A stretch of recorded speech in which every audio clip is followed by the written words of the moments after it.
A proposal in Florida that would have required landlords to provide air conditioning to tenants has failed in the state legislature. I'm Tony, and this is Real Estate Investing and Landlord News. All right, so I have an interesting article for you today, and it's over a topic I haven't actually covered before, right? And it's the issue of what exactly, is air conditioning something that should be mandatory for landlords to provide to their tenants, okay? So I know that there are a lot of landlords who, they have properties in very, very hot areas of the country. And even here in Nebraska, it gets pretty hot here in the summertime. So some people believe that air conditioning is a right, and people should be entitled to have, a nice, cool environment for their properties. Now, I, personally, as a landlord, I believe that it benefits us to have air conditioning for our tenants, okay? Most people, they enjoy nice temperate climate and they will pay more so that they can have that climate inside their house. And it's pretty much expected of landlords as well. But I think what the real issue comes down to is if you have a landlord and, the air conditioning unit breaks in their property, how soon do they have to get it fixed? And is it a requirement? Now, if you wrote into your lease, hey, this unit has air conditioning, and then suddenly it doesn't have air conditioning anymore, then is that a problem? That's a good question. And I'm just really kind of curious what you think, okay? So before I get into the article, go ahead, hit the like and subscribe button, maybe leave a comment down below and let me know what you think, okay? Do you think landlords should be forced to provide air conditioning to their tenants? My personal opinion is no, we shouldn't be forced to provide air conditioning, but we should anyway, okay? I mean, this is something that it doesn't need a law. It doesn't, okay? How many landlords in Florida do you really think aren't providing air conditioning for their tenants? It isn't many, okay? The grand majority of landlords, I'd probably say 99% plus, have air conditioning in their units. The same here in Nebraska, and it's much less humid and hot climate here in Nebraska, and yet 99% of landlords here provide their tenants with air conditioning. There might be one or two landlords who say, hey, I'm not going to provide, maybe an older housing, and it's like, if you want to put a window unit in, you can, but I'm not going to provide it. But hey, even in some of my older housing, I have window units, okay? So you can't tell me you can't go down to the store and go get a $150 window unit air conditioner and just mount it up into your property relatively easily, and then you'd have at least one source of air conditioning in there. Come on. How cheap are these guys, these landlords who don't want to provide air conditioning? But anyway, this article is coming from floridapolitics.com, and it says, Legislator gives cold shoulder to bill requiring landlords to provide air conditioning. All right, let's see what they say about this topic. I find it ironic that the state responsible for the invention of the air conditioner does not protect tenants from the heat. A measure mandating landlords in Florida provide tenants with functional air conditioning systems and accommodation to match current requirements for heating has died without receiving a single hearing during the 2022 legislative session. The legislation, which Miami Democratic Senator Jason Pizzo and Miami Beach Democratic Representative Michael Greco filed in early December, would have added just one hyphenated word, air conditioning, to existing state statutes. That would have fixed the bizarre oversight in the appropriately named Sunshine State, which can sometimes get chilly in winter, but where it gets fry an egg on the sidewalk sweltering in the steamiest months of the year, according to Greco. Well, these guys, they seem to be out there trying to fix a problem that doesn't really exist, okay? Like I said, 99%, probably more like 99.9% of all landlords already provide air conditioning to their tenants. Okay, it is pretty much a given. I have it written into my lease that air conditioning is included with all of my units. Every single one of my leases says it. I did it. I marked it. And when my air conditioners break, I go fix them.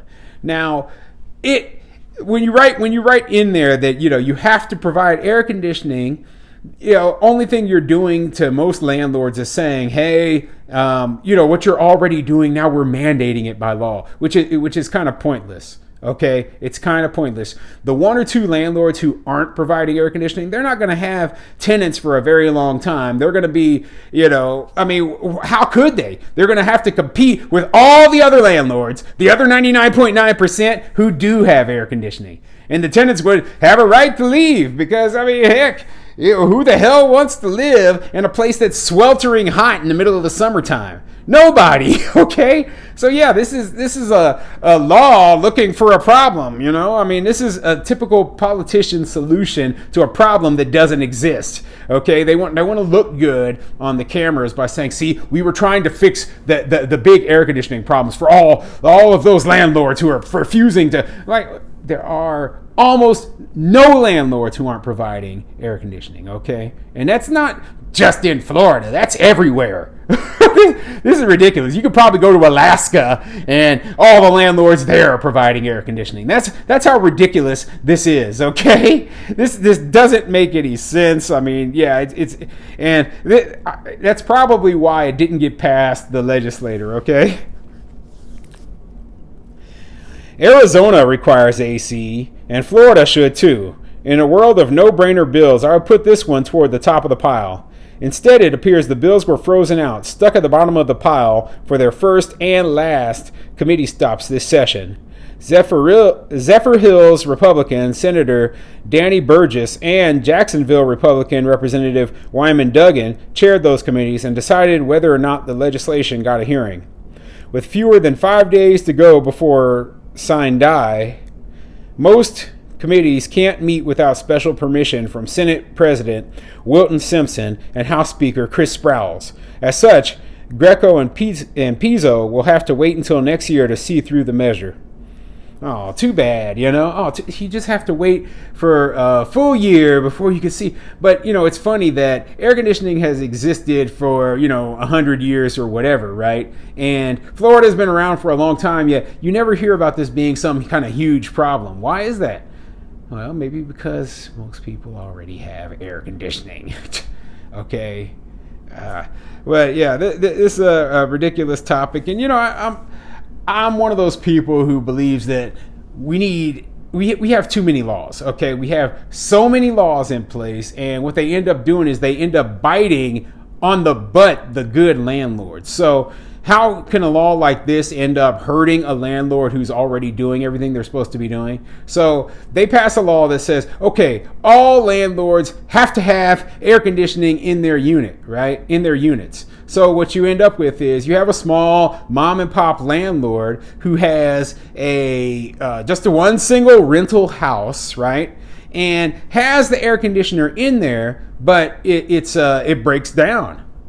Okay, it breaks down, and it takes this person a little bit of time, maybe a couple of weeks before they're able to get a contractor out there and get it fixed. But the tenant, right, isn't happy with waiting a couple of weeks, to go for the landlord to get this thing fixed.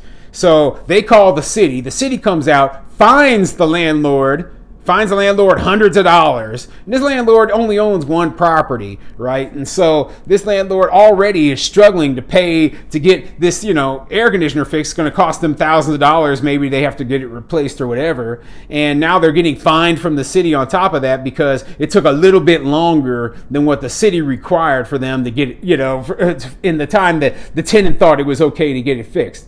So, yeah, and there's no working with it, right? And they create a whole bureaucracy around it. They create a bureaucracy. Oh, now we need a special inspector to make sure that everything is, working in terms of air conditioning for all these units. And then we have to pay this inspector. And then we have special units. And then guess what? To pay for all this stuff, your taxes have to go up. So now you're paying higher taxes. You've got, landlords getting fined over just taking a little bit too long to get the repairs done. You got, more ridiculous paperwork and bureaucracy that you have to fill out. And all this for something that 99.9% of landlords already did. Okay, this is exactly why I don't like this sort of thing.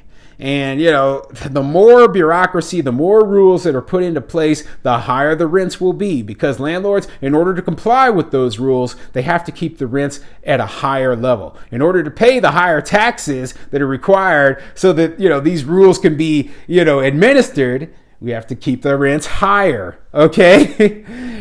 Ridiculous nonsense. But, I just wanted to go over this article, see what the opinions of other landlords are out there. Is this rule necessary or not? Okay. Is this rule something that's, it's a law or a rule searching for a problem? Do you really think that they need to pass this at all anywhere? I don't. Okay. I think it's ridiculous.